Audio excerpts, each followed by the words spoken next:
Bum bum bum bum bum bum bum bum bum bum bum bum. The Peter Shit Show. Bum bum bum bum bum bum bum. Gonna call my show the Peter Shit Show today because I am once again displeased with the state of our culture, especially our car-centric culture. I'm going to be planning another trip to Taiwan this summer as soon as I can find out my schedule. I didn't realize how much of a relief I got from not having to drive during my time in Taiwan. It's not until you get home do you realize.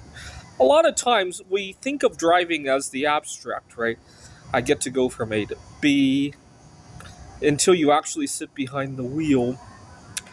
I On my way back to I live out of my car, but I have a favorite quote unquote home, if you will. On my way back home, I had the misfortune of being in front of a police officer. Now, what do I want to do? Do I want to speed? Do I want to run red lights? Am I drunk? No! But we can all make a mistake, right? And I really didn't want to be tangled up in that. And I was just about to go home to enjoy my favorite snack, but now I have no appetite, and instead I'm feeling rage. So I thought I would record a video instead. And this is the kind of frustration that hums in the background, or you don't really think about it until you get away from it. In Taiwan, I didn't have to deal with this. Now another frustration. We got spring break coming up, 3 weeks from now, and I would so much love to travel somewhere. I love Salt Lake City, about 10, 11 hours drive away. To the west, we have Yosemite. I haven't gone there ever since I moved here to Phoenix.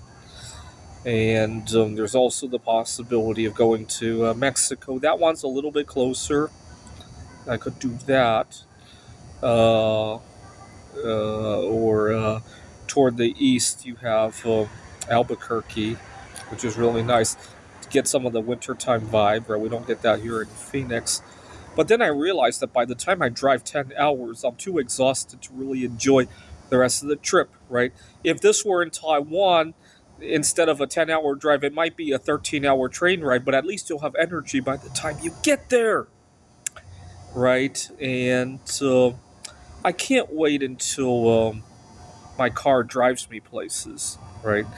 Uh, I talk a lot about single bias, but something, our culture has not really adjusted very much these last few years. If anything, it's gone in the wrong direction. But something else has adjusted to make single bias a lot less acute than it had been even just 2 years ago. Technology. For example, one of the trickiest parts of single bias is that a lot of times, I work with a lot of colleagues who are around my age but married.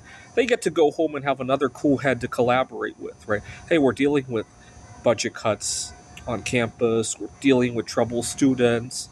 Uh, I used to compete with a lot of people who had a soundboard to that, and I didn't.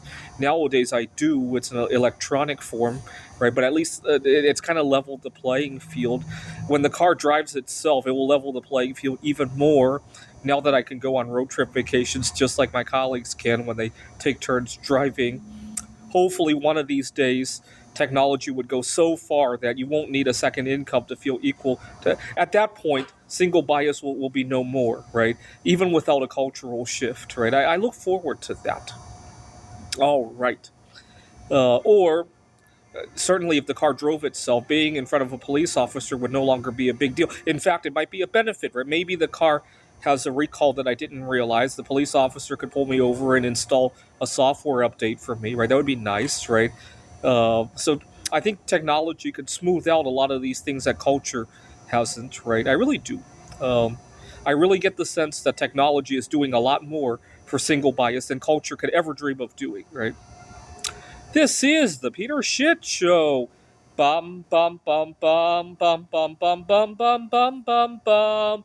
The Peter Shit Show. Bum bum bum bum bum bum bum.